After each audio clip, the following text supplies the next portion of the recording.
Hacki, Kinderlieder. Ich kenne ein kleines Monster, wo Hacki-Backi heisst. Es nascht so gern Süßes wie Schokisaft und Glasse. Der Karli isst den Kuchen. Achtung, süß, Alarm! Hacki nimmt den Hammer und haut jetzt auf den Zahn. Ping, ping, ping. Ich bin Hacki-Backi, den Kuchen schmeckt auch mir. Jetzt hacke ich mir ein Loch, dann wohne ich grad bei dir. Der Karli sagt: Hey Hacki, fang nicht an so. Ich putz jetzt meine Zähne. 3 Minuten da. Nein, nicht putzen. Putz, putz, putz und schrubb, schrubb, schrubb.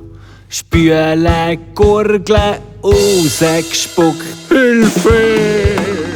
Tschüss Hacki-Backi.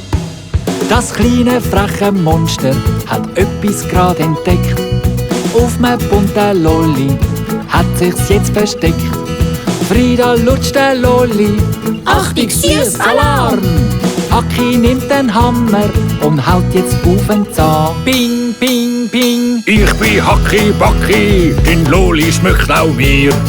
Bitte isst viel Süßes, ich wohne dann grad bei dir. Frieda ruft: Hey Hacki, du machst mir nicht weh, so putz jetzt meine Zähne, auch vor dem Schlafen gehen. Nein, nimm nicht Zahnbürste.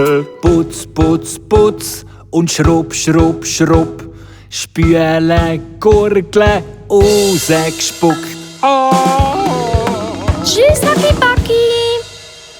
Bei mir bei der Hacki-Backi sich ganz bestimmt kein Haus. Wir putzen sauber unsere Zähne, dann spucken wir ihn aus. Oben, unten, vorne, hinten, links und rechts, es schäumt. Von Sonnenloch in meinen Zähnen hat der Hacki nur geträumt.